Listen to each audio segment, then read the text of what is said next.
Yo, so latest one off my 2019 watch list. I personally, as I've said before, the Arrowverse is one of my favourite pieces of television of the modern age, and it's only fair enough that you recognise some actors in there, such as you got John Barrowman and Arthur Darvill, both came from Doctor Who. You got a variety of ones from Doctor Who in there, but okay, there was one set of actors who I knew what they did, but I hadn't particularly seen it. And those were Wentworth Miller and Dominic Purcell. I personally love these two characters as Leonard Snart and Mick Rory, Captain Gold and Heatwave causing problems, but I knew they had done a show called Prison Break, but I had personally never seen it.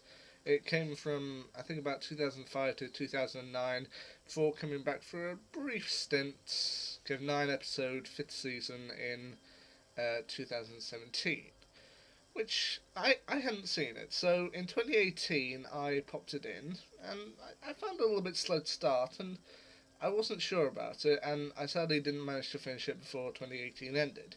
In 2019, though, I decided to give it another shot. I was about halfway through at the time, so I started it back in and watched the rest of it, and honestly, I think it grew on me. I mean, I don't know if I'd class it as one of my favourite shows, but yeah, if watching it through, it was much better than I was previously willing to give it credit for. I mean, when I originally finished it yesterday, I thought to myself, yeah, that was good, but I don't know if I'd be compelled to watch the rest of the seasons. But if I had a night to sleep on it and think about it, I suddenly thought to myself, maybe. I mean, maybe someday I will get the rest of the seasons and take a look through it. I mean, it's at the point now where it's technically ended, so that does give me a little bit more peace of mind. Not that I wouldn't want the show to go on for as long as it did, but that it gives me a definitive endpoint so that I know what I'm aiming for. I mean, for example, with Buffy, since I started it very late, since I started Buffy very late, uh, I knew where the endpoint was, and I grew to love the show for what it was. Even if. Which. So, yeah, I knew I had a definitive end goal for that, and I guess it's the same with Prison Break. If I do decide one day to continue up on it, I do think I could get into it.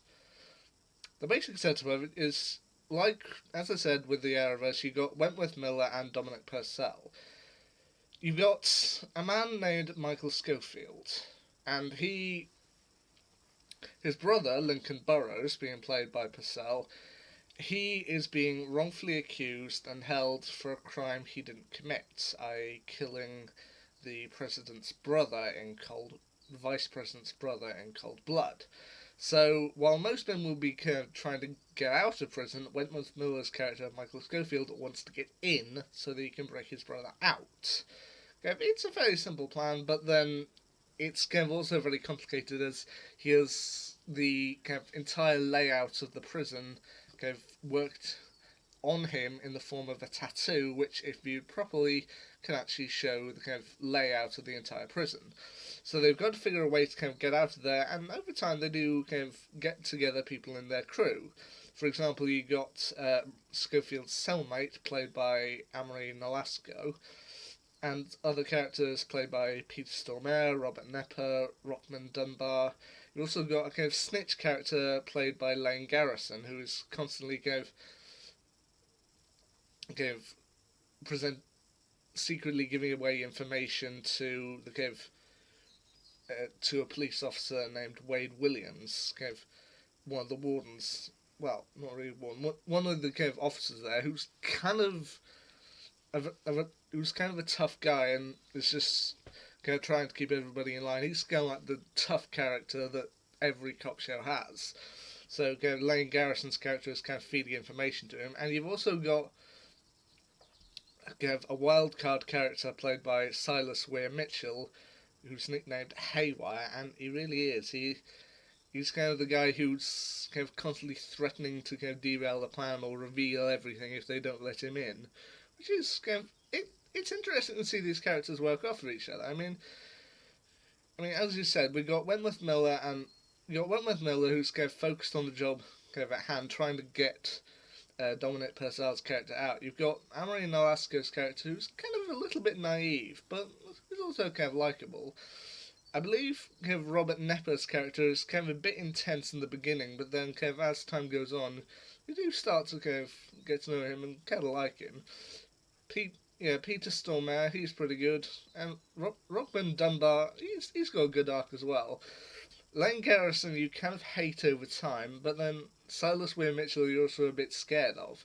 But yeah, you've also got a person who, the doctor who works in the infirmary, who kind of constantly has to give kind of shots to to Schofield, played by Sarah Wayne Kelly, and her name is Sarah Tancredi. And honestly, yeah, I know in real life that Wentworth Miller is gay, but kind of the two of them work off well together on the show. And if it didn't all stem from the fact that he needed to kind of use her in order to kind of carry out his plan, it looks like the two of them could have had rather a nice relationship together. I know it does kind of evolve over, I think, Series 2 and Series 3, whereas I believe in Series 4 she's now dead and he's kind of out for revenge or stuff, but yeah.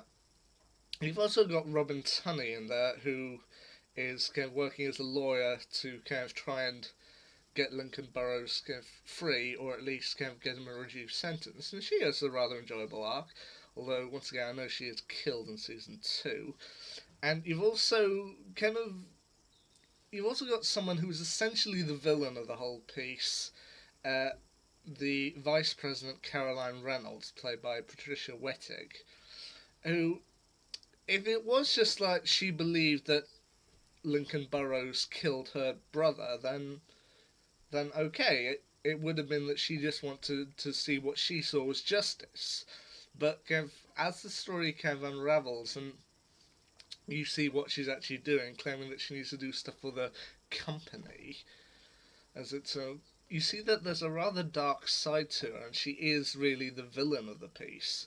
But yeah, she's kind of despicable. She's also slightly scary, but yeah, she's very sinister. That's what I'm saying. And as I say, you got Wade Williams in there as kind of the douchebag cop in there. But then you've also got the kind of warden who, played by Stacy Keach, who he's not necessarily a bad guy. I mean, he does show kind of a bit of fondness towards Schofield, as kind of Schofield helps him build a model Taj Mahal for his wife for their kind of anniversary. But then again, he's the kind of guy in charge, the guy highest up the chain. So ideally, we want to see Schofield kind of complete his plan and get past him. But then the guy isn't necessarily a bad guy. He's likable in it. So yeah, I mean, throughout the entire series, each of the characters is developed very well. I mean, each of the characters is likable enough. I mean, some you do like more than others. For example, you probably like Stacy Keach's character more than you like Lane Garrison's. But overall, each character is well developed. And as I said, when I originally finished the series, I thought to myself, yeah, it was okay. I'm glad I watched it, but I don't know if I continue with it. But after having a night to think on it, I was like, yeah. I mean, if someone asked me if I'd recommend it, sure. Don't expect it to rise to be anything like my favourites. I do kind of prefer, as I said, the Arrowverse, which also featured Wentworth Miller and Dominic Purcell. I especially kind of like Dominic Purcell's role in the Arrowverse. Kind of in Prison Break, he's not done, not by any means. He's made a few rash decisions, but he's still kind of he's okay. He's likable. Whereas in the Arrowverse, he's kind of like more like a gruff douche who's like, yeah, just get it done. Shut up. I do prefer him in that, but kind of just for a first time watch through Prison Break season 1, yeah, I think it's pretty good. As I say, I don't know if I'd classify it as my favourite, but you know what? I'm glad I saw the show, and I might continue with it in the future. I don't know. Well, I'll have to wait and see. Until then, Prison Break season 1, finally off the list. Until next time, see ya.